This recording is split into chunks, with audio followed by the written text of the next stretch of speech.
Cada cop que s'esgoten els cubs dels carrils, s'inicia una batalla i canvia la mecànica del joc. A la batalla robarem tants cubs com el número que indica el dau. Si surt un 3, robarem el pack de cubs on hi hagin 3 d'iguals. La batalla durarà fins que algú construeixi una torre, reiniciant així el tauler de nou.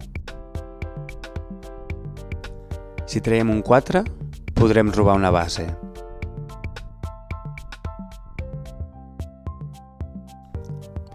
Si traiem un 5, robarem el pack de 5, i així amb tots els números. Ara bé, si traiem un 6, tornarem a tirar el dau, ja que les torres no es poden robar.